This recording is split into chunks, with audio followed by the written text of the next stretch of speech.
एवं मेरे अकथनीय ज्ञान भंडार स्वरूप मेरे गुरुजन वृंद एवं बाहर से आए हुए आगंतुक महान भाव, शायद कुछ लोगों को पता होगा कि मैं कौन हूँ और बहुतों को पता भी नहीं होगा कि मैं कौन हूँ।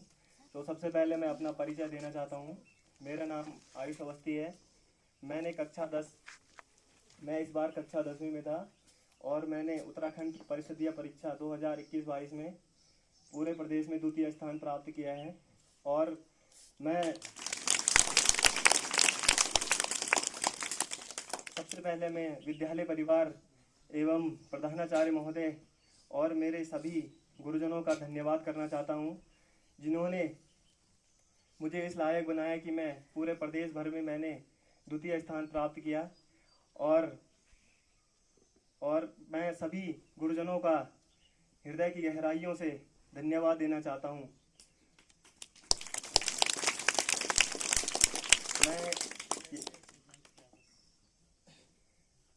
मैं यहाँ कक्षा 9वीं में आया था। उससे पहले मैं नर्सरी से और क्लास 8 तक लिविंगस्टोन स्कूल में पढ़ा था। वहाँ पर इंग्लिश मीडियम में था। और जैसे मैं यहाँ आया थोड़ा परेशानियाँ हुई, क्योंकि सब हिंदी मीडियम में था और हिंदी मीडियम में जैसे हिंदी में लिखने में उतनी स्पीड नहीं थी। पहले हमारे ये होता था कि बस हिंदी सिर्फ ऐसी एक सब्जेक्ट होती थी जिसमें हम हिंदी में लिखते थे, और सारी सब्जेक्टें ऐसी होती थी जिनमें हम इंग्लिश में लिखा करते थे, और तब परेशानियों का सामना करना पड़ा था।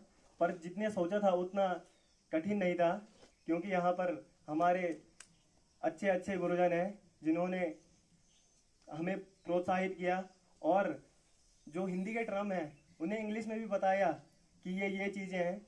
और जैसे मैं यहाँ कक्षा 9वीं में आया था, क्यों उस समय कोरोना आ गया था और विद्यालय तो बंद था। और जैसे ही मैंने यहाँ पर सितंबर में एडमिशन कराया था और प्रधानाचार्य महोदय जी ने अपने रिस्क पर विद्यालय को सुचारू रूप से चलाया, और अन्य विद्यालय खुले हुए भी नहीं थे, फिर भी उन्होंने अपना भरसक प्रयास किया और विद्यालय को पूर्ण विधि से वैसे ही चलाया, और ये हमारे लिए बहुत ही कारगर साबित हुआ। उसके पश्चात जो हमारे 9वीं में अर्धवार्षिक परीक्षाएं हुई थी, उसमें जब मैं बैठा था तो थोड़ी सी परेशानियां हुई थी, क्योंकि जो हमने 8 तक जो सिलेबस पढ़ा था वो तो हिंदी में था, मतलब इंग्लिश में था। और जब मैं यहाँ आया तो एक विज्ञान में एक क्वेश्चन था कि रंध्र किसे कहते हैं, और मुझे पता ही नहीं था कि रंध्र को स्टोमेटा कहते हैं इंग्लिश में, और मुझे वो प्रश्न आया ही नहीं। फिर मैंने वो लास्ट में देखा, मैंने मतलब सर को पूछा था, तब सर ने मुझे बताया कि ये स्टोमेटा है, इसे स्टोमेटा कहते हैं इंग्लिश में। और फिर तब मैंने उस प्रश्न का उत्तर दिया, क्योंकि हमने सब इंग्लिश में ही पढ़ा हुआ था। और जैसे मैं कक्षा 10वीं में आया, और कक्षा 10वीं में तो मुझे ऐसा भी नहीं लगा कि मैं पहले से इंग्लिश मीडियम में पढ़ा हूँ, क्योंकि सर लोगों का बहुत ही सपोर्ट रहा है और सर ने हमें बहुत ही अच्छी शिक्षा दी, और हर जगह वे हमें बताते थे कि आप किस प्रकार से हमें पेपर को अटेम्प्ट करना है, किस प्रकार से हमें कौन सी चीज़ें करनी है, हर एक चीज़ें बताते हैं। तो मैं आपको यही संदेश देना चाहता हूँ कि जैसा हमारे गुरुजन कहते हैं, जैसे वो आपको बताते हैं, उसी चीज़ को आप घर में एक बार दोहराइए। और मेरा ये आपसे आग्रह है कि जैसे सर 1.1 पढ़ा रहे हैं, तो आप उनसे 2-3 प्रश्नावली आगे रहने का प्रयास कीजिए। इससे क्या होगा कि जब सर आपको पढ़ाएंगे तो आपका एक रिवीजन हो रहा होगा। अन्य जो बालक होंगे वो तो उसको पहली बार पढ़ रहे होंगे उस कॉन्सेप्ट को, पर जब आप उसको पढ़ रहे होंगे तो आपके लिए एक रिवीजन सा होगा कि हाँ, मैंने तो पूरा कर लिया है और मेरा एक रिवीजन भी हो गया। जब तक और बालक उसको पढ़ रहे होंगे तब तक आपका रिवीजन भी हो चुका होगा।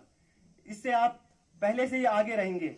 जब मैं कक्षा 10वीं में था तो उस समय भी लॉकडाउन लग गया था, और मैंने अप्रैल में तो ऐसे ही हो गया था, पढ़ाई नहीं की थी।